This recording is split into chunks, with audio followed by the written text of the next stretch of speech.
হরে কৃষ্ণ। সুধী গৌর ভক্তবৃন্দ, জয় শিল প্রভুপাদ, জয় গুরুদেব। আজ আমরা শ্রীমদ্ ভগবদ গীতা যথাযথের দ্বিতীয় অধ্যায়ের সাংখ্যযোগের 11 নম্বর শ্লোক পাঠ এবং তার মর্মার্থ উপলব্ধি করব। শ্রী ভগবান উবাচ অসচ্ছন্ন শচস্তং প্রজ্ঞাবদংশ্চ ভাষসে গতাশুনো গতাশুমশ্চ নানুশোচন্তি পণ্ডিতা। শ্রী ভগবান উবাচ, পরমেশ্বর ভগবান বললেন,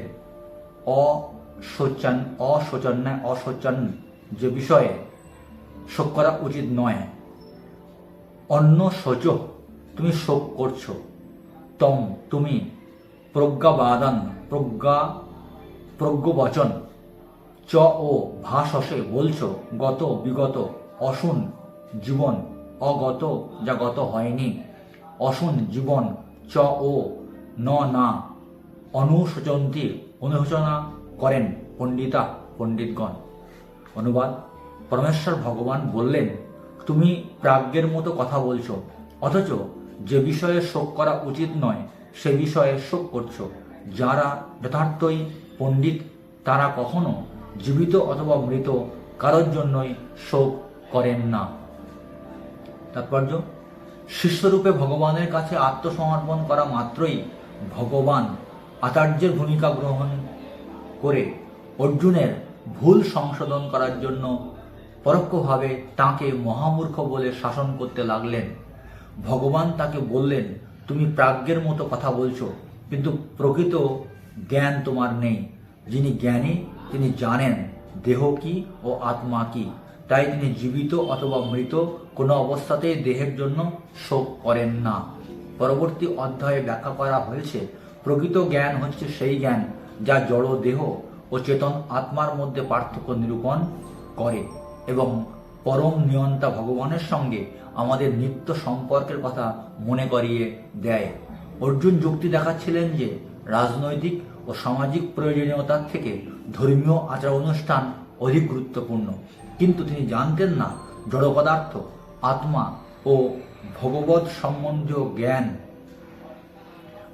ভগবৎ সম্বন্ধীয় আচার অনুষ্ঠান অধিক গুরুত্বপূর্ণ, কিন্তু তিনি জানতেন না জড় পদার্থ, আত্মা ও ভগবৎ সম্বন্ধীয় জ্ঞান ধর্মীয় আচার অনুষ্ঠান করার চাইতেও বেশি গুরুত্বপূর্ণ।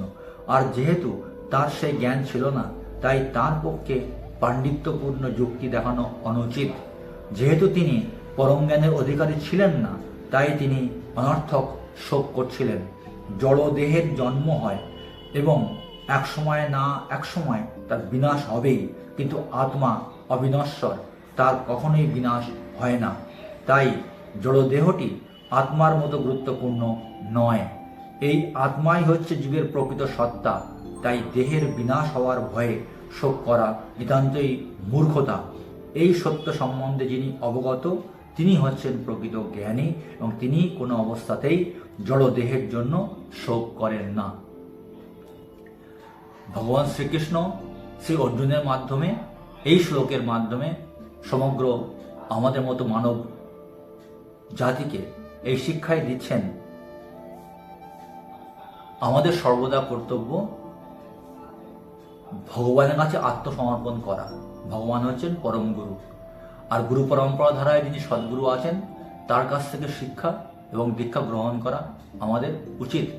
এবং গুরু প্রয়োজনে আমাদেরকে সংশোধন করতে পারেন, আমাদেরকে তিনি শাসনও করতে পারেন। এই শিক্ষা আমরা এখান থেকে দেখতে পাচ্ছি। আর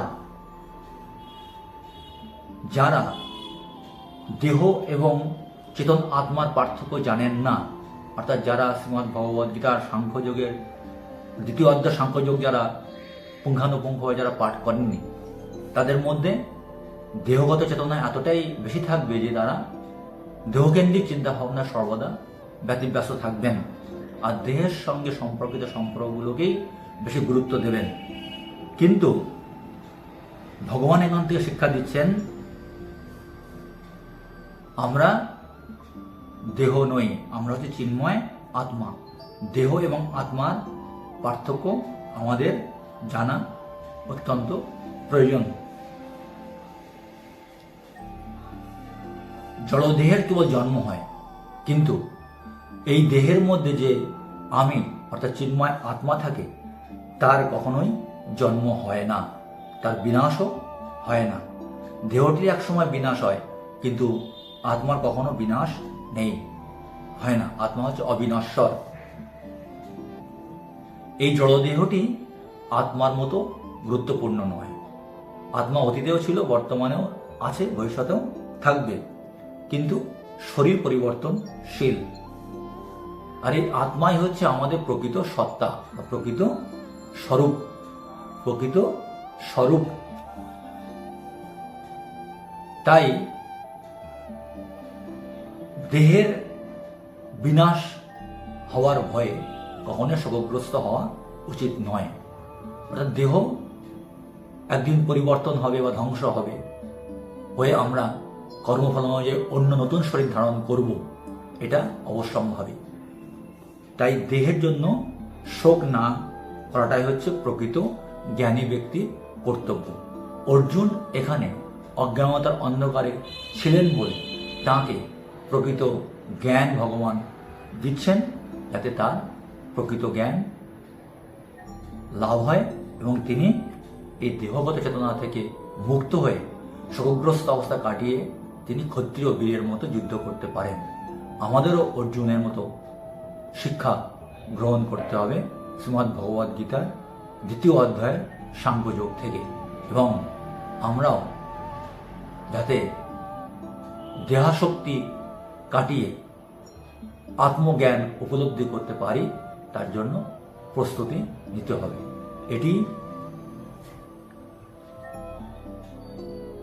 2য় অধ্যায় সাংখ্যযোগের 11 নম্বর শ্লোকের তাৎপর্য। আমাদের ভগবানের নির্দেশ মতো, ভগবানের আদেশ মতো জীবন চালনা করা উচিত। ভগবানের কাছে সম্পূর্ণ আত্মসমর্পণ করা উচিত। হরে কৃষ্ণ।